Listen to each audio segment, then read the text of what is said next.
ఏపీలో అంగన్వాడీ ఉద్యమం రాజుకుంది. రేపు చెలో విజయవాడ సందర్భంగా పెద్ద స్థాయిలో పోలీసు నిర్బంధం నడుస్తోంది. ఎక్కడికెక్కడ అంగన్వాడీ కార్యకర్తలను అడ్డుకునే ప్రయత్నం చేస్తున్నారు.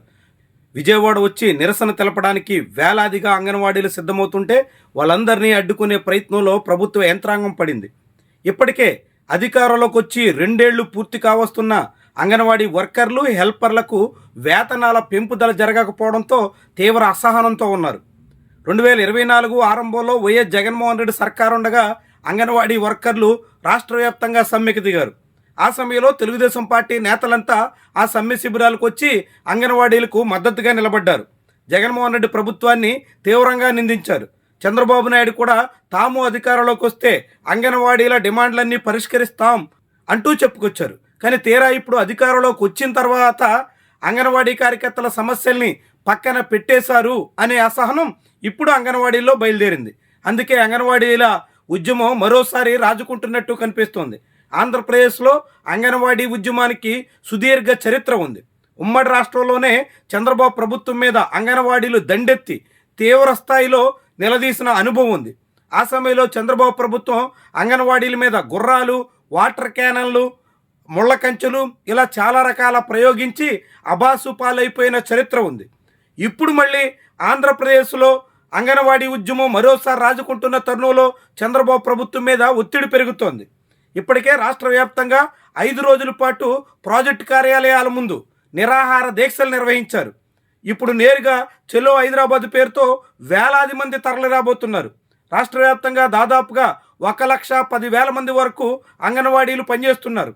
వీళ్ళందరి సంబంధించినటువంటి సమస్యల పరిష్కారం కోసం సిఐటియు, ఇతర సంఘాలు ఇచ్చిన పిలుపుతో భారీగా అంగన్వాడీ కార్యకర్తలు కదురుతున్న వేళ పోలీసుల ఆటంకాలు మొదలైపోయాయి. ఇప్పటికే కర్నూలు, నంద్యాల లాంటి చోట్ల రైల్వే స్టేషన్కి వచ్చినటువంటి అంగన్వాడీ కార్యకర్తల్ని పోలీసులు అడ్డుకున్నారు. రైలు ఎక్కి విజయవాడ వైపు తరలి వెళ్తుండగా వాళ్ళని నిలువరించే ప్రయత్నం చేశారు. ఇంకా అనేక చోట్ల బస్సులు, ఇతర వాహనాల్లో వస్తున్నటువంటి వాళ్ళని కూడా ఎక్కడికక్కడ నియంత్రించే ప్రయత్నంలో ఉన్నారు.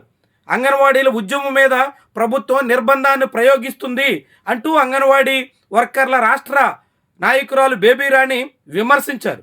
ప్రభుత్వం తన తీరు మార్చుకోవాలి అంటూ హెచ్చరించారు. గతంలో కూడా ఇలానే అంగన్వాడీ ఉద్యమాన్ని అణచివేయడానికి ప్రయత్నం చేసి చంద్రబాబు తీవ్రంగా నష్టపోయినప్పటికీ పాఠాలు నేర్చుకోవడం లేదు అంటూ ఆమె మండిపడుతున్నారు. ఈ తరుణంలోనే రేపు విజయవాడలో ధర్నా చౌక్ దగ్గర అంగన్వాడీల వాడి వేడి ఈ ప్రభుత్వానికి తాకబోతోంది.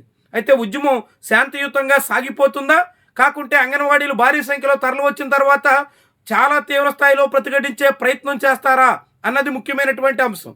ఏవైనా రేపు విజయవాడలో అంగన్వాడీ ఉద్యమ తాకిడి సెగ చాలా తీవ్రంగా ఉంటుందనేటువంటి అభిప్రాయం ఉంది. చాలా కాలంగా అంగన్వాడీ కార్యకర్తల వేతనాల పెంపుదల లేక తీవ్రంగా కలత చెందుతున్నారు.